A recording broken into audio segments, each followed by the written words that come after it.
Friends, I welcome you to my channel. Before listening to this story, I will ask you to like and subscribe. It is not difficult for you, but it is pleasant for me. And we're starting. I took a long drag on a clove cigarette, the last of the bad habits I allowed myself. Well, except for my fashion sense, which was now mostly limited to wearing heavy boots with office casual clothes. Both are remnants of my Gothic period, a fun phase of my life during college and early adulthood. I liked music and aesthetics, especially in girls' clothes, but I never really enjoyed angst, especially after I got together with Ellie. I met Ellie at a bad time in her life. Well, it's a particularly bad time in her life. She had a long streak of bad luck that began before she was born. Her mother, Gloria, was violent when she was around, but she was mostly absent. Instead, she was raised by her father, Don, a school English teacher. Gloria lured Don into a trap. He was working on his master's thesis in linguistics when he had the misfortune to be attracted by her beautiful face and wild nature. She got pregnant with Ellie, and Don decided to do the right thing. It cost him almost everything: a promising career, a chance at a faithful wife, health, and self-respect. The only thing he acquired was Ellie, which he considered a more than fair exchange. "When are you going to stop smoking these things? I don't want you to have lung cancer, baby." I heard her pleasant voice behind me on the balcony. I was not allowed to smoke inside. "You made me stop drinking and smoking weed.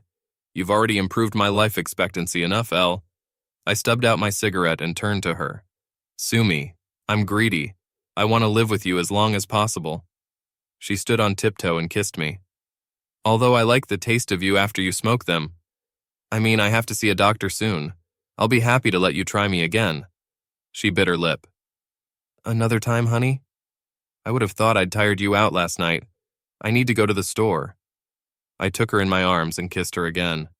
"If you ever tire me out so much that I can't spend another round with you the next morning, check to see if I'm a vegetable." She pulled away and I slapped her bottom. I suddenly remembered. "Oh, do you want me to sign you up for a medical checkup while I'm at the doctor myself?" She raised her head. No, thanks, but they're having a schedule disruption at work right now. I don't know when I can go." She took the keys and headed for the exit. "I have a long shift today, honey. I'll see you tonight." I liked watching her walk. She's shorter than me, like most people, but she was so graceful, and the flowing skirts and peasant blouses she preferred always made me smile. Where I looked like who I was, a corporate IT drone losing the fight to preserve a piece of identity. She always looks like she came out of Haight-Ashbury in the late 60s. I was smiling as I drove to the medical checkup. Last night was great. Ellie has been very affectionate for the last couple of months, and she has always been affectionate from the very beginning. I knew there was going to be a downturn in that regard soon. It's been in her character for almost as long as I've known her. Sometimes I worried that she might have manic depression, but she didn't like the idea of taking medication. It wasn't a big change, and her seizures only lasted a few weeks, but I was worried about her. I suppose that was the order of the day. I used to worry about her. As I said before, I met Ellie at a particularly difficult time in her life. She had a difficult childhood. The only bright spots in her life were her father, who was constantly trying to make ends meet and was therefore often absent, and her best friend Derek. Derek was from the next street. He had the same bad childhood, and because of that they became close. They were friends, then met when they entered school. They were each other's first, and Ellie thought they would always be together. But Derek had other plans. He was a very talented guitarist and a good singer, and a good songwriter.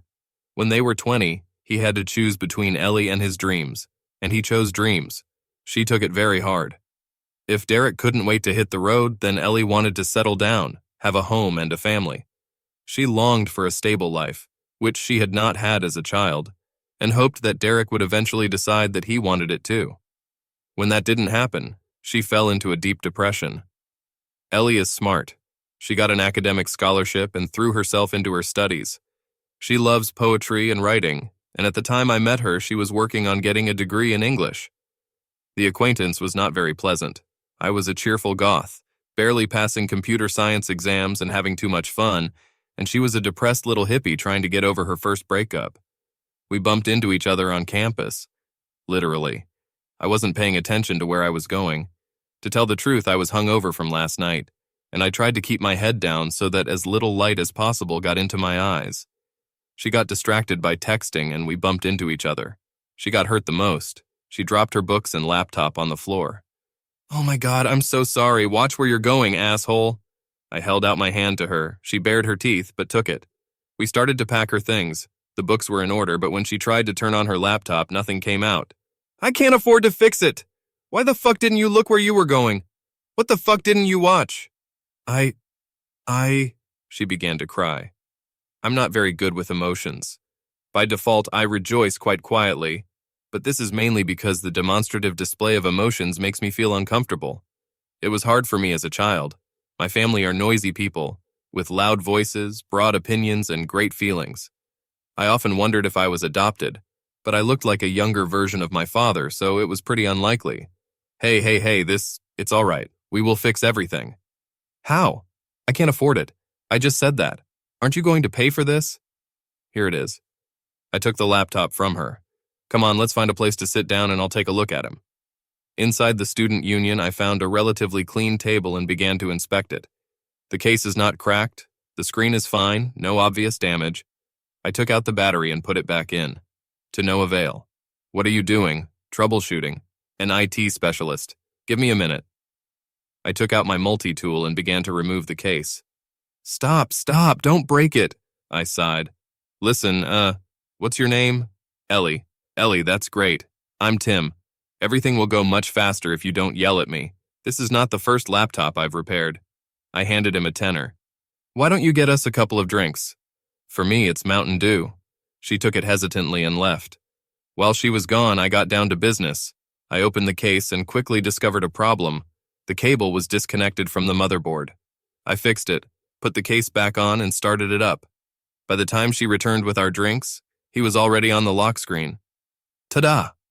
I turned the screen to face her and blossomed. "Oh my God, really?" Her relief was palpable. "Everything should be fine now, it's just that the cable is loose." I finally got a chance to really look at her. She was beautiful. Tense, but beautiful. We were strangely similar, both fair-skinned with blonde hair. She has green eyes and I have blue ones. No one would mistake us for a brother and sister, but for cousins? It is quite possible. "Oh, thank God," she breathed. "I'm sorry that I shouted before. I've had a few bad months." I shook my head. "No, it's all right. I should have been more careful. I was trying to figure out how to get her to stay and talk. I didn't know much about her other than that she was beautiful, but it was college and I was a guy. That was enough to start with. Well, I guess I should too." She smiled and started to get up. "Wait, here, let me write you my number, just in case there's a problem later." "Slick, Tim." She raised an eyebrow but gave up and gave me her number. "I think I don't look so bad. It's college and she's a girl, and that was reason enough for her too. It's not really a love story for the ages, but we started chatting, then we became friends, then friends with privileges, then lovers, and then we followed the chain until we got married a couple of years after we met. We were a funny couple, a happy goth guy and a moody hippie girl, but the longer we were together, the less moody she became. A few months after we started officially dating, I met her father, and he thanked me for having a stabilizing influence on her. Don took me aside after dinner and confessed, "I haven't seen her so happy in a long time. She's finally starting to think about the future in a positive way again, and I can't help but thank you for that." As a result, I became close to him as well. By the time we got married, he was calling me son, which was very nice. He had the same attitude to big emotions as I did, and in some ways I felt more kinship with him than with my real family. When we got married, I started calling him Dad. Ellie was his only child. He was delighted. After all, I started my corporate career in information technology as a humble network technician. It was a good starting salary, and Ellie and I had limited needs, so she was able to stay at her college job in a real honest-to-the-bone bookstore. She loved paper books, vinyl records, and all the other media that survived mainly through nostalgia and stubbornness. Her schedule was always volatile, but we still found enough time to be together. During the time that we were a couple, her attitude towards Derek changed. In the beginning, she hated him if she talked about him at all. That was fine with me. No guy likes to hear about his girlfriend's ex. But over time, her attitude softened. He started to have some success, mostly at the level of independent recording studios/small labels, but eventually got a bit of airplay. The music industry's flywheel has finally settled back on a songwriter with a guitar-based backing band. One day we were listening to the radio in the car, and it started playing. I was going to switch over, but she made me leave it on. She took my hand and kissed it. It's all right. Derek finally got his dream and I got mine. I'm glad he's happy. Recently, we started talking about having children. We've been married for almost 5 years now, and I've been promoted to a leading role. It's probably time to take off my boots soon.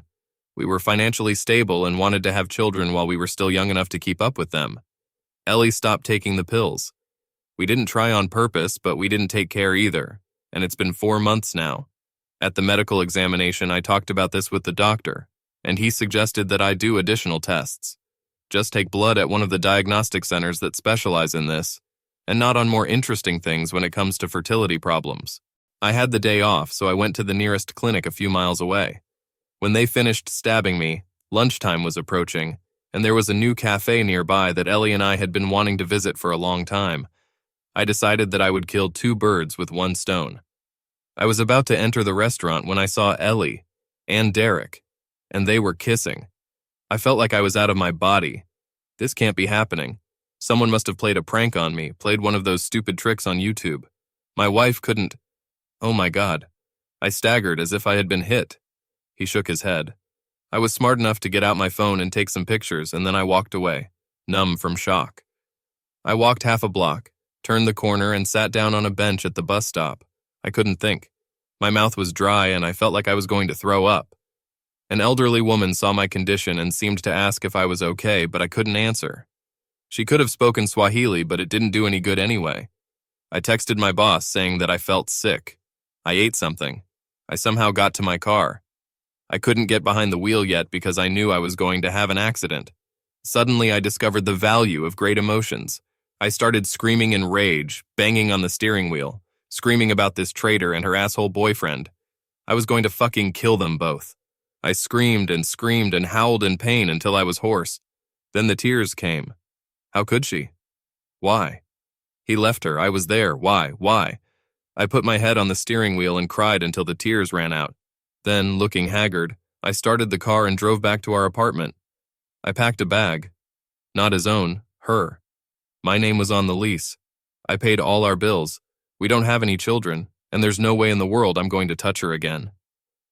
We broke up. I was thinking of having a beer, but this fool made me give up drinking. I remembered her morning ramblings. Oh, honey, I want to spend many more years with you. Yeah, so you could cheat on me by making love to your trash ex. Or I think no longer an ex.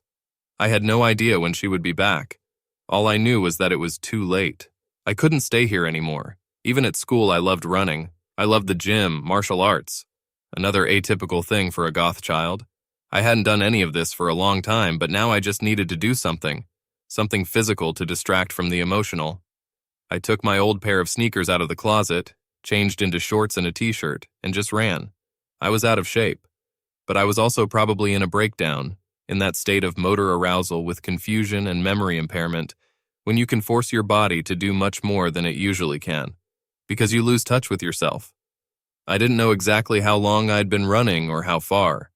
I have the muscle memory to know how to run at a pace that will allow me to run for as long as I can, but there is no conscious understanding of where I am going and why. When my body finally conveyed to my brain that a breakdown was inevitable, when my lungs were burning, my muscles were burning from lactic acid, and I just couldn't move on, I leaned against the wall of a building in some part of the city unfamiliar to me. He stopped. I stopped running, stopped thinking, stopped being of any importance. After an indefinite amount of time, my brain finally turned on. It was getting dark. I had no idea where I was. There were no familiar landmarks. There were no recognizable businesses in any of the buildings, and I finished my marathon far enough away from any street sign to see it at dusk before the streetlights came on. The one who says you can't run away from problems just didn't try hard enough. The super smart IT guy finally remembered that he lives in the 21st century. I took out my phone and checked the Maps app. God, I ran almost 7 miles before I fainted. It's amazing what existential horror can bring. And then, oh shit, yes, those are my legs. I groaned as I climbed onto them, feeling tired, sore, and calloused. Uber, yes, I would take an Uber. On the way back to my apartment, my driver Amir and I stopped at a deli, and I bought dinner for both of us. It's just a sandwich and chips, but still. Hey, being a temp sucks, and right now I wasn't going to have kids. So why not buy a dude a sandwich? I have fucking money. And there was a package for me too. Amir saw that I was in a full ass, and he was selling weed on the side, so hey, credit. The culture of breeding for victory. On the way, I flipped through my text messages. Oh, how sweet. Ellie let me know she was going to be late. I wonder what she's up to. Probably just pounding at work. Or she gave up on work. Or on the table. On the dork's couch. On our bed. Once inside my complex, I dragged my exhausted body up the stairs as carefully as I could, taking careful steps while my body screamed at me for the insult I had inflicted on it. It was pretty slow, but I was good at it. It turned out that the turtle had lost the race that mattered. Aesop would be disappointed. To hell with it. I sat down on the couch. For the first time in almost 5 years, I drank beer at dinner, and it was damn nice. It was urine water, and it was still the best damn thing I hadn't tasted in ages. It tasted like a senseless riot when I drink poison to annoy my wife. I liked. I lit a joint from my new dealer and puffed my way to temporary bliss. About 2 hours later, Ellie came in, sniffing the air. Is this weed? Jesus, Tim, what are you doing? What happened to you? I didn't have time to change my sweaty clothes. I was tired, beaten up, smelly, and slightly tipsy. 2? Pretty damn high. Amir has good shit. Me? Oh, nothing. You know, it's the same as usual. How was your day? She made it very difficult for me to relax. Tim, you're scaring me. What's happening? Ding, ding, ding, that's the bell. It's time to start a fight. You tell me, Ellie. How long have you been making love to Derek? She turned white as a leaf and began to stutter. I think your starter motor is jammed, Ellie. Do you want to take a second to figure out exactly how you're going to lie to me and start over? Damn it, I should argue down my nose more often. She began to think feverishly, her mouth opening and closing. I took out my phone and opened the Photos app, and then threw it at her feet. Let's just skip the part where you're going to lie, Ellie. I went into the cafe to see if it would be a good place for a date. I snorted with amused indignation. It looks like it has become. I looked at the floor. So, how long ago? Tim, it's not. I was instantly on my feet, adrenaline and rage blocking the red warning signals my body was sending to my brain. I was in front of her face, sputtering with rage. How long has Ellie been? She pulled away from me and started crying. 2 months. I just shook my head. 2 months. Well, it's just fucking awesome. Her voice, timid as a mouse's. This time, in that time, 3 syllables, 8 letters. And that's all it took to destroy my world. My brain started putting it all together all at once. Derek is a touring musician. Ellie has been in high affection mode for 2 months now. She went into this mode irregularly 2 or 3 times a year for a month or 2 at a time.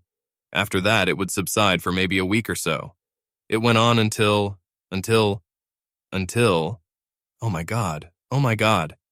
Even before we got married. I don't know if it was exhaustion, weed, beer, or just the sudden destruction of reality as I knew it, but I couldn't stand on my feet anymore. Jesus, Ellie. God. I squeezed past her into our bedroom, trying to get there before my legs gave out. I managed it, though with difficulty I fell on the edge of the bed and put my head in my hands. 6 years? Have you been cheating on me for 6 years? Why? Are we married, Elle? You married me. Now the tears are pouring out more than before. It's one thing to think that my wife has stopped loving me. It's another thing to find out that she never loved me from the very beginning. She followed me into the room and knelt in front of me, trying to catch my eye. Because I love you, Tim. I've always loved you. You're the best man in the world, the only one I feel safe with. I started laughing. I couldn't hold back. Tears rolled down my face as I choked on laughter. I couldn't even answer. Her voice became more insistent. Please, Tim, you are welcome. I'm serious. You're the best man I've ever met. I feel safe and loved with you. Please, I need you to. I snapped. I need you out of my life. You are a worthless, cheating woman. Stop standing here and lying to me. Take your bag and leave. She sighed and reached out to me. What, Tim? No, I won't leave you like that. I don't want you to hurt yours. I slapped her hand away, and being tense from kneeling, she fell on her ass. I've never laid a hand on her before. I've never laid a hand on a woman at all. Damn, except for martial arts in high school, I haven't hit anyone since I was in the 4th grade. Damn it, Elle, I'm sorry. I stopped. No, to hell with everything. I shouldn't have hit you, but you shouldn't have tried to touch me. Did you think you could get away with it? She shrank back. I was too stunned to block her. It was Ellie. She couldn't even kill a bug. She always had to take a piece of paper and take it outside. I felt her hand slap my cheek, a loud, real slap. The gloves are off. I hadn't laid a finger on her before tonight, but it seemed like it was the right night for that. My adrenaline kicked in again, even as the warning lights in my head started to go from flashing red to burning black. I grabbed her hand, squeezing it so tightly that I must have left bruises. Ellie whimpered in pain as I dragged her along. She stumbled, but I just dragged her along, grabbing her bag on the way from our bedroom. Our bedroom. What the hell kind of joke is this? Tim, please, stop it. I wasn't the strongest guy, but Ellie was tiny and scared. She fought, but she had no chance to resist. We got to the front door and she started begging. No, Tim, no, please forgive me, I love you. Please, we need to talk, baby. Me. Damn fool. My voice was a roar, and she recoiled like a prey trying to escape from a predator. I was Tim, her baby, her love, her caress. She didn't recognize the man she saw. Fine. She was beginning to understand how I felt. I opened the apartment door and threw my bag at her. Our neighbors have already started sticking their heads out. I pushed her. She stumbled and fell to her knees.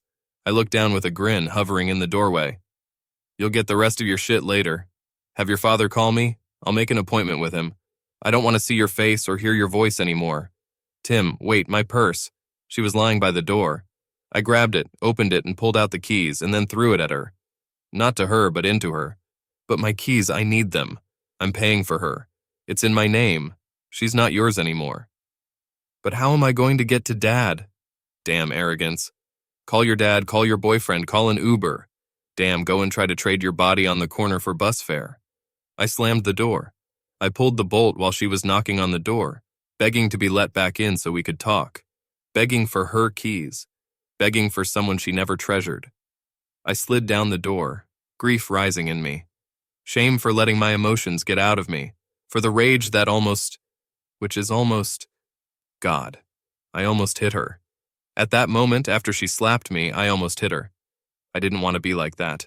And he began to grieve anew, not only because of the loss of his love, but also because of the loss of self-esteem. All the warning lights in my brain turned black. The sensors flashed at the maximum, then in the off state. I couldn't stay upright, even while sitting. My body turned over on its side, and I fell asleep to the sound of the most important person in my world knocking on the door and crying. Where? Oh, damn it. Heck, why does everything hurt? Oh my God, Ellie, oh my God. I slowly got up and sat down.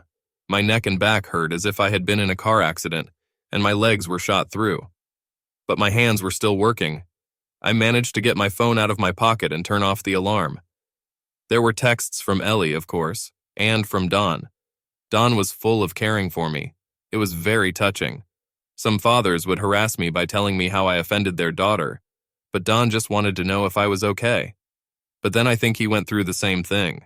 Ellie asked for almost everything, a little anger at being kicked out, but mostly pleading, please talk to me. Please don't do anything rash. Please don't hurt yourself. Please don't throw us out. It's a little late for you to catch yourself, Elle. I'm going to be late for work. This is a matter of course. I limped into the bathroom and took off my clothes. She stank of sour sweat and weed. And from me, too, for that matter. I urinated in the shower and washed thoroughly, then brushed my teeth. My jaw hurt where Ellie had hit me. The guy looking at me from the mirror looked like Ed Norton from Fight Club, just before he got into a fight with his boss. I hope that doesn't happen today, but the week is full of surprises. I arrived at work almost half an hour late. I could barely walk. I looked like I'd been robbed, and I wished it hadn't. It wouldn't have hurt so much. My manager, Elle, came to my desk to find out the reason for my lateness, but recoiled when he saw me. Jesus, Tim, what happened? Few things can be more humiliating than a workplace breakdown, but most of it has happened to me in the last 24 hours. Elle gave me the rest of the week off. He's a decent guy, and he's already divorced. In his office, he sympathized with me, because he found her in bed with a guy 10 years younger and 23 kilograms lighter than him. At least you don't have kids, Tim. I know it's a small consolation right now, but you can just cut her out of your life. With a manly slap on the back, he sent me out into the world to do what I did. Nothing. It was the middle of the week and the middle of the day. All my friends have jobs. My body is broken after running and grief. I was trying to figure out where to go. I have no appetite. I'm too distracted to enjoy the movie. I haven't reached the stage to drink during the day yet. There was no way I could repeat my run yesterday, and with the way I feel now, I probably won't last a week. I sat in the car and procrastinated until I finally recognized that the only place to go was home. I started researching the issue of divorce in our state. We have no children, no property, no real estate. It was a communal property, so she would probably get one of the cars, all her books and records, clothes, and half the cash in our account. Maybe alimony. It doesn't matter. It's a good deal to get rid of her. Hell, I could have started the paperwork myself. I sat down on the couch and started flipping through Netflix, looking for something exciting enough to distract me, but not so good that I was worried about ruining my memory of it by watching while I was still so upset. I hadn't decided anything yet when I heard a knock on the door. I was expecting to see Ellie, or maybe Dawn. I opened the door and Derek said, "Dude, I'm sorry. That's not how I wanted to meet you." My fist clenched and I started to feel furious, but then I just couldn't. I'm so tired. I'm exhausted. It was just another insult thrown at a bunch of insults, and I was crushed under their weight. This jerk with his neck tattoo and dirty black hair that takes half an hour to style was the cucumber on the shit sandwich of my life. I could only start laughing. "May I come in? I think we need to talk." I was still laughing, and that was what it took to make me double over laughing. That's what my life has come to. We were on the 3rd floor. The stairwell was open and she was only 6 meters away. Part of me was saying, why not just dump it there? You have an extra 15 centimeters and 13 kilograms. Another said, you could just get over it. The last one, who was really crazy, said, "You've already come far enough on this trip, why don't you see where it leads? Invite him in. You can always kill him later." I just turned my back on him, still laughing, and called out. He reluctantly entered and sat down on a chair, and I plopped down on the sofa. "Okay, asshole. You think we need to talk. And I think you just walked into the apartment of the man whose wife you were using, and he's standing between you and the door.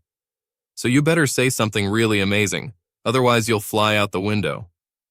Derek didn't seem to be the sharpest tool in the barn. I think he was the kind of guy who actually felt something, man. Guys who understand how hard it is. A brother who feels your pain. He was counting on his feigned sincerity to help him get through this, just as she probably puts him in girls' pants. In my girlfriend's pants. He sighed. "You're angry, I understand that." I snorted. "Oh, do you understand now? Do you understand how angry I am that my wife cheated on me with you even before we got married? That I only found out about it because I saw her sucking on you in public? Oh, but I think only when you come back from the tour. So the rest of the time she's mine. I was lucky." He looked at me with pain. "Yeah, dude. Yes, you're lucky. You can have her in your life all the time. And I'll never get it." I snorted. "Well, you can start now, Derek. She won't be in my life anymore, so you can take her out of my hands." "Oh wait, you've already done that." He bowed his head. "No, I didn't. I couldn't take her out of your hands. Even if you're done with her, and I don't think you are. I don't care what you think, asshole. Even if you're done with her, I can't take her out of your hands, man. She will never leave you. You're the man she needs. I think even if you can't get her back, she'll never be with anyone else." "Okay, use it." He looked at me. "I know you're in pain. I know she is. I know we hurt you, man. Sorry. I wish we hadn't done that. But please don't take out your anger at my weakness on her." "What is your weakness? What is this supposed to mean?" He looked out the window, the one he had threatened to throw him out of. "When I dumped Ellie, man, it was the hardest thing I've ever had to do. I loved her. I don't think I'll ever love another person as much as I love her. But I loved my dream more. I've always wanted to perform on stage, play guitar and sing, and at first that was all I wanted." I growled, "Well done. Go to the part where you decided to ruin my life." He nodded. Ellie was my muse, I knew that. But I was hoping. I hoped that the memory of her in my heart, the pain I felt leaving her, maybe that would be enough to inspire me. And so it was, for a while. But then no. After we returned from the 2nd tour, I started trying to write new songs. Nothing came out. I just couldn't, man. Ellie wasn't there. He lowered his head. I wasn't going to. I knew I couldn't be the one Ellie needed, but I hoped that I could become her friend. I went to her bookstore. She was so mad at me, and I knew I deserved it. But I apologized for leaving her like that. Not for leaving her, we both knew that was a lie, but for doing it so suddenly. And anyway, Ellie, man, I laughed, but he ignored me. She's so kind, so forgiving. We went to have coffee to talk. Of course, to talk. I rolled my eyes. He looked at me. It was just a conversation, man, I swear it. She told me about you, about how you made her happy. I was sure you were the one. I shook my head. No, dude, I'm not kidding you. I knew that look in her eyes. This is love. She felt it for me, but I knew it paled in comparison to what she felt for you. I saw a tear in his eyes. You were going to give her everything that I couldn't give. I was so happy for her, man. His voice cracked. I was so jealous of you. You were supposed to be her fairy tale. I was just a guy who couldn't hold her back. There was contempt in my voice. Leave me alone with your fucking pity party and get busy. He nodded. After that, I returned home and was able to write again, to write for real. The songs were good, man, better than the ones I wrote when Elle and I were together. But I started running out again. I called her and asked if we could talk some more. She didn't want to at first. She didn't want you to worry about her. She is... Dude, I really fucked her up when I left the first time. I know this. I know you put it all together, man. She didn't want you to go through this again if I left her as a friend. That's why she didn't tell you about how we met in the beginning. We started by meeting over a cup of coffee. Then she came to my house to listen to new songs. Then we had a few drinks. Yes, no, I get it. Then you used my girlfriend, or was she already my fiancée by then? He looked away. Not yet. She felt so guilty after that. I wanted to run to you right away and tell you everything, but Dude, I convinced her not to do it. He said it would kill you. It's my fault, in everything. Especially about what happened next. There was suffering on his face. Real suffering. The guy seemed, frankly, too stupid to be a decent actor. I knew I needed her. I need my muse, yes, but I also need her in my life. I didn't realize. I convinced myself that I could do without her as long as I had my music. But I couldn't. I was greedy. I wanted to have everything. A week later, I returned to her bookstore. I played her the songs I wrote after we did. He couldn't look at me. God help me, I tricked her. I convinced her that as long as she's with you, everything she can be, that she can still be my muse, that we can still be together sometimes, that she will help my creativity. Dude, we did so much for each other when we were younger, gave so much of ourselves to each other that it just made sense. For her, for both of us. She felt guilty at first, but it just became normal, you know? It had nothing to do with, if you finish this sentence, I'll break your fucking neck. It was said coldly, without emotion, and it was absolutely true. He stopped and nodded. Yes, you're probably right.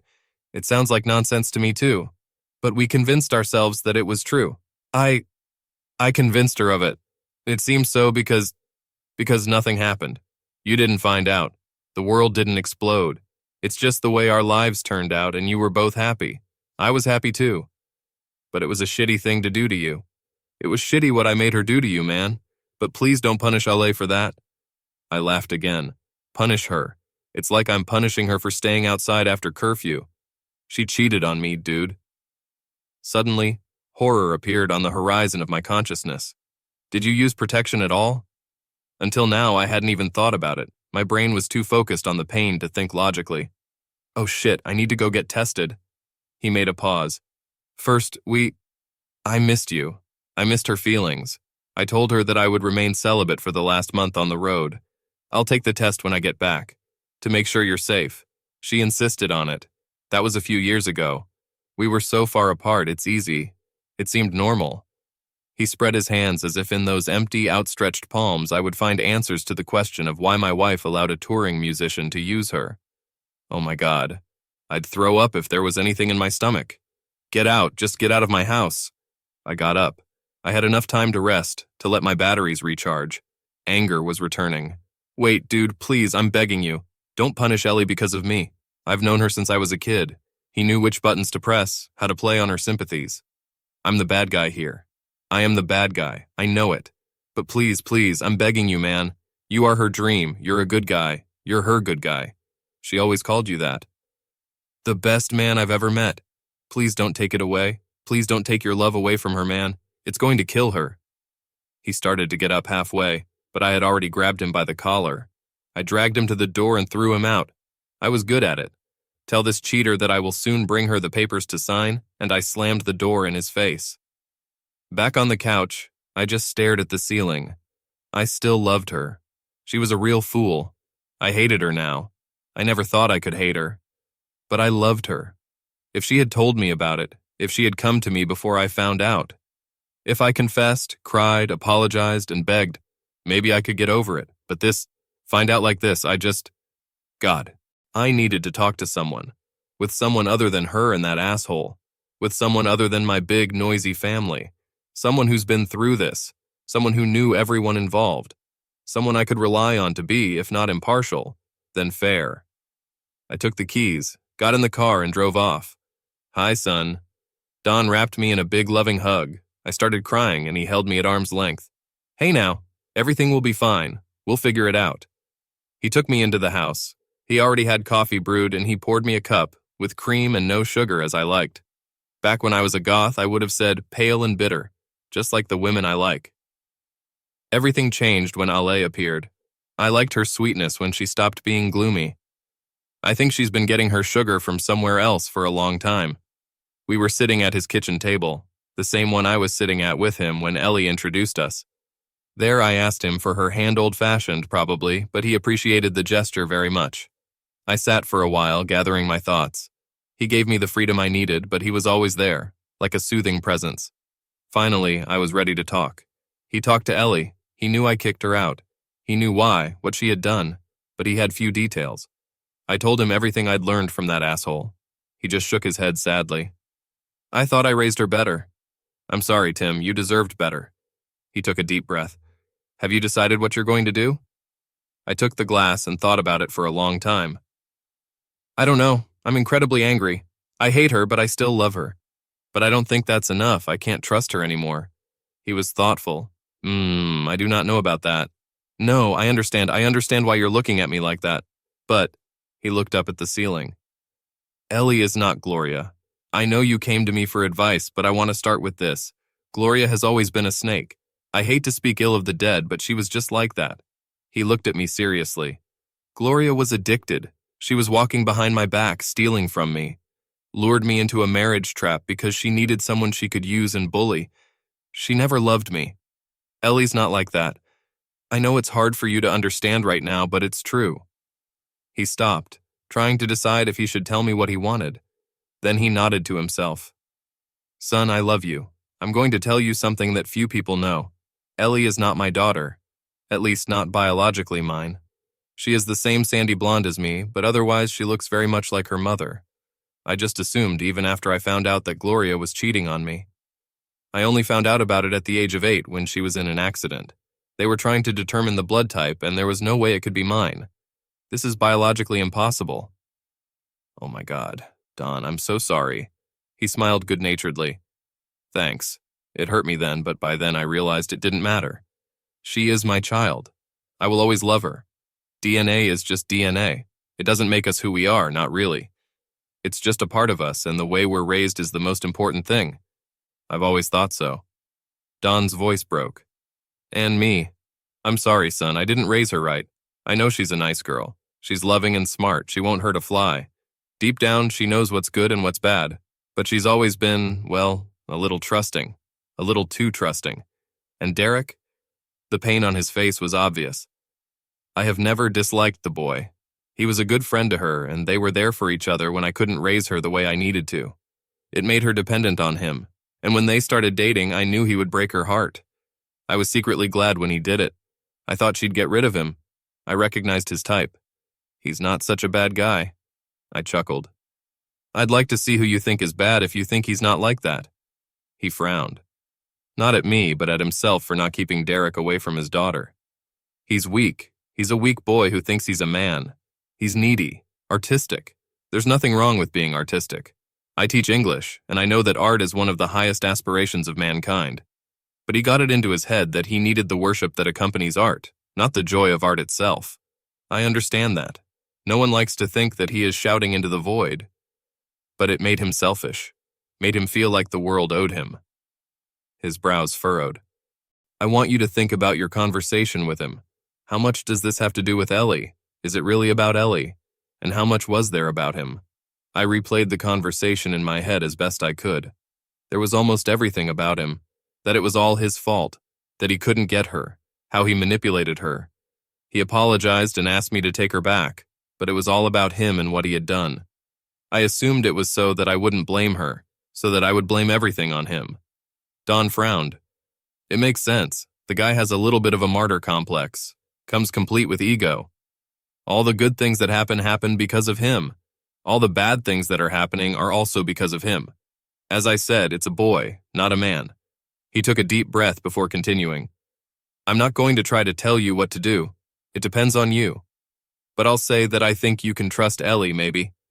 Derek is a manipulator. I think she already knows how much she messed up. I know she loves you. What she did to you is terrible. But I know that she loves you very much. Anyone who sees you together can verify this. I wouldn't call you son if you were just her husband. You deserve it by being the best man for her that you could be. And I want you to know that even if you can't stay with her, I will always consider you that way.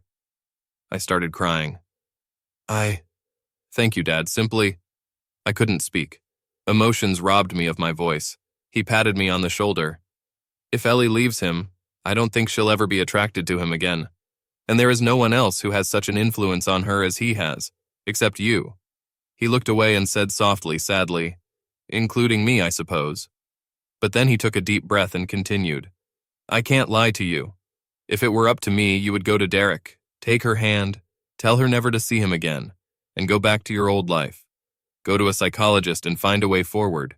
You were so kind to her, and I think she was kind to you too. But I can't say it's right for you. She's not Gloria, and you're not me. But I will say one thing. People will tell you that you have to forgive her in order to move on. But this is not quite right. I forgave Gloria to stop hating her, so that I can try to be a good father to Ellie. But I did it wrong. He took a sip of coffee. I've always loved linguistics. The way words come together, the way languages evolve, borrowing or discarding pieces from other languages, or stripping away rough edges that they no longer need. Sometimes this is a good thing. There are no gender-specific nouns in English, so there is no la or el to deal with. But we also don't have the second-person plural. It is assumed that you should perform a dual function, which means that a number of other words have arisen to fill this need. Y'all, yous, youans, and the like. Language is always inaccurate. At its core, this is an attempt to convey ideas in a concise form. But this means that in English, we simply don't have the words for everything we need to say. That's why we import words like schadenfreude from other languages. But we do not have, or at least I do not know, a word from another language that we could use instead of forgive for what we are talking about when recovering from harm caused to us by people. Some people use the word accept, but it has its own subtext. None of them is correct. I didn't understand this when I was younger. I have forgiven Gloria in the Christian sense, in the sense of forgave and forgot. I let her come back into my life, but I did it without any preconditions. I trusted her, or tried to. When she failed me again, she threw my forgiveness in my face, tried to use it as a release from prison card. She used him as an excuse to keep behaving badly, and my well-intentioned forgiveness led to her dying in the apartment with a needle in her hand. He looked into my eyes. I don't have the words for what you need to do. Forgive is too slippery a word for that. You have to be able to let go of your anger. I heard that you attacked her. I started to open my mouth. You shouldn't have done that, and you know it. I know you'll apologize. I also know that I did the same thing with Gloria. It was wrong. Our anger doesn't make it right, and you can't keep it to yourself, otherwise it will kill you. After all, he can hurt people. He stopped, not knowing what to say next. If you can't be with Ellie, it could lead to the next woman you fall in love with. So yes, learn to let go of anger. Forgive her if it suits you. But don't forget, and don't give her any favors for what she did. I hate to say this, she's my baby. But she has to learn from you what she didn't learn from me. She must understand that her actions have consequences, no matter how she was manipulated. This does not mean that you should incinerate the earth, but also do not take it back without protecting yourself. Don't be me, son. I nodded. So what do you think I should do next? Don smiled. I think you know. There's only one person in all this you haven't talked to. Damn. I was hoping you'd have another option. He stood up and so did I. He hugged me. It was always going to come back to you and her, son. There's no getting away from it. I left and texted Ellie. She replied almost immediately, agreeing to meet. But she insisted on meeting with Derek so that he would be there. He's afraid that I might hurt her. I hated to admit it, but he's right. I didn't like what it said about me, but I couldn't deny that it was true. If everything goes wrong, if feelings flare up, I'm going to hate her so much now that I can. The next morning I found his building. It turned out to be not as shabby as I expected. I know that musicians don't make a lot of money, but it wasn't some kind of fire-prone apartment building. Instead, it was an old converted warehouse converted into apartments. I knocked on the door of Derek's apartment, and Ellie answered it. She was so beautiful. She's always been like this. My heart melted when I saw her swollen, reddened eyes. She looked like she wanted to hug me. 3 days ago, I would have already wrapped her in my arms, promising to do everything possible to save her from pain. But now I was the source of her pain, just as she was mine. But I wasn't the reason for her. It was on her conscience. And the catalyst for our pain was hidden in the room behind the door. Ella said timidly, "Hello, please come in." She stepped aside without touching me. The room was exactly the kind that comes to mind when you hear the word apartment of a touring musician. Cinder block shelves, a coffee table with a cable reel, milk crates that serve both for storage and as additional seats, battered chairs and a sofa, perhaps from economy class stores, or perhaps from a garbage dump. Brick walls and a bare floor completed the image. I wondered if I would get hepatitis just by standing in the room. There were, however, a lot of guitars hanging on the wall, maybe a dozen, and several more on stands scattered around the room. I didn't know anything about guitars and only a little more about music in general. A bear stepped on my ear. But I still realized that I had thousands, maybe tens of thousands of dollars worth of musical equipment in front of me. The owner was sitting on one end of the sofa and my wife was on the other. I wondered how often they made love there. When Derek sat down, he gestured to a chair. I irritably thought about staying on my feet, but my legs were still killing me. I sat down on an uncomfortable, torn chair and decided that I should have continued standing. We all looked at each other. It was my meeting, so I decided I had to start. I heard what Derek said. "I know how I feel at the moment, but Elle, I thought I should give you a chance to speak out." She sighed. "I was trying to do it when you told me." "No, stop. You can't play the victim. Generally, at least when it comes to something I've done. As soon as you do that, I'll walk out the door and contact a lawyer. Do you understand?" It was a bad start. I was already angry, and she didn't show any signs of understanding how fucked up everything was. She nodded reluctantly. "I'm sorry, I know I offended you. This is true. But it was difficult for me. Admit who I am. What have I done? How bad is it?" She burst into tears. "How much I offended the best person I've ever known. My husband. She sobbed.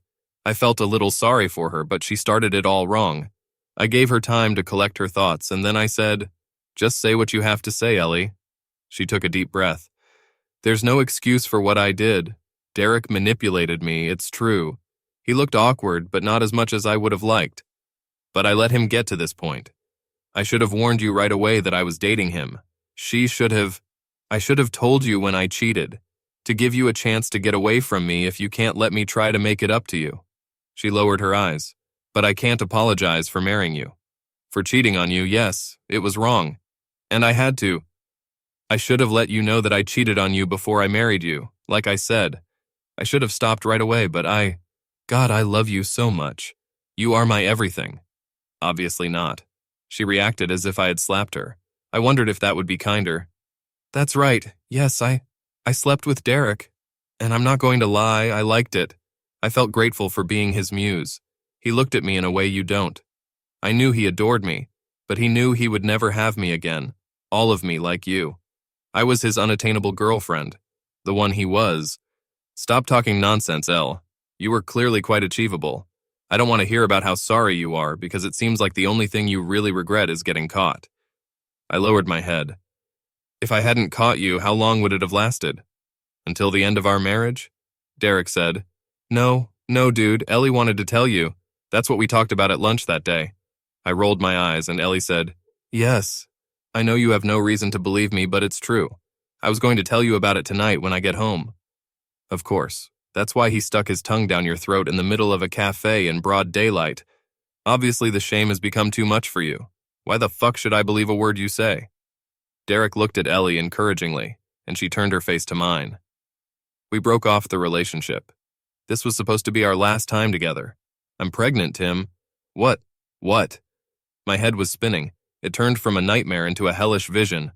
She nodded. It's been 6 weeks now. She saw me doing the math in my head and said softly, yes, it may be from Derek, but we both hope it's from you. I put my head in my hands, trying to make the room stand still. I took several deep breaths, focusing on the floor below me, trying to regain my balance. Derek said, "Hey, Chew. Shut up, shut up." I staggered to my feet. I needed a pace. I needed pain in my legs to help me focus on the pain in my heart. So what? You were going to come home and say, "Hey baby, I'm warning you, I'm pregnant, and it could be from the guy I've been dating behind your back for the last 6 years? Did you think that everything would go better than it is now?" She wasn't looking at me. I was going to confess and apologize. I know you're a merciful man, Tim. I would do anything to make it up to you. And I know that you don't want to hurt me, even though I've hurt you so terribly. You're so good. Stop telling me how good I am, I shouted, and they both started. I'm fucking sick of people saying that like it means they can shit on me and expect me to leave it like that. God, you're a selfish bitch. And you're a fucking asshole. Damn, I wish I'd never met you, Elle. I went to the wall with the guitars, looking for a place to lean against for a moment. Come to my senses, and saw how Derek tensed up. I don't know anything about guitars, but I know what a collector's item looks like in a place of pride. There was a guitar in the center of the wall, signed with a dozen names I didn't recognize, next to a numbered 37/100 card. She looked expensive, cherished, irreplaceable. I lifted her off the wall and Derek started to get up. He shouted, "Dude, wait." But I already lifted her over my head with both hands and swung her by the neck like an axe, trying to cut a hole in the floor. The neck split and broke, and the body shattered into a dozen pieces. His mouth hung open. Did it make me feel better? A little bit. But there was a whole wall of these damn things waiting for me. I expected him to scream, howl like a child. But he surprised me. He picked up a small battered guitar from a stand next to the sofa and slowly approached me, holding the instrument in both hands, as if paying homage to it. "Here it is. Now give me this one. This is the first guitar I bought for myself after school. I played it until I could afford something better. The one you broke was my rarest, but this one means the most to me." He bowed his head. "Smash them all if necessary. But please, please don't hurt Ellie anymore. Take it back. Let her have her own fairy tale again." He expected me to start feeling remorse. I'll see it as a big romantic sacrifice for her, but it disgusted me. "You're a dumb asshole." He raised his head. "What? Assholes like you think that love lies in these grand gestures, writing songs to her, showing affection, making big dates, all that. And that's important. Big things matter. But the little ones matter more." I brought the broken neck of the guitar to his chin and tilted his head so that he looked into my eyes. Ellie tensed on the couch. "When was the last time you brought a girl chicken soup when she was sick? Paying the bill that she forgot to pay without making her feel like shit about it? How about just making sure she always has a roof over her head and food on the table? Did you rub her feet when she had a hard day? Not because you hoped to use her after that, but just because she needed it? Hey, asshole." He was silent. "That's what love is. That's what love is in marriage. This is reliability, trust, and respect. Sometimes passion is when you try not to let everything fade away. I thought we did it. It turned out not to be." I turned to Ellie. "But we probably didn't have any of that at all, did we? Maybe this asshole has the right idea. Maybe it's all about seeing how many girls you can get to drop your panties by being the brightest peacock. Because it doesn't seem like there was any of that in our marriage, even from the very beginning." She spoke up. "It's not. Respect, Ellie. Can you say that you respected me? Making love to your ex behind my back? Reliability? Well, you can rely on me, but I certainly can't rely on you. And trust?" I shook my head. "Yes, I see what it has led to." I lowered my neck and went to the exit. She started crying. "But what about the child?" I turned and looked at them both. When I saw them together, him standing and her sitting, I understood everything. I understood. They were telling the truth. She was going to tell me, because she had to do it. Ellie and I were like reflections of each other in a crooked mirror. Tall and broad-shouldered, short and petite, but both pale and blonde. Different eye colors, but close enough in appearance to be cousins. Derek had olive skin, curly hair, jet black, and eyes only a shade lighter. My voice was burning with cold fury. You would never have told me if you hadn't gotten pregnant. She shifted uncomfortably. There's no way you'd tell me if Derek was like us. If only you could hide what you've done. You would have done the same thing that Gloria did to Dawn. She would have made me a cuckold, a real doll maker, by letting me raise someone else's child. I looked at Derek. Which of you understood what I need to say about this? He looked down and then at Ellie. I nodded.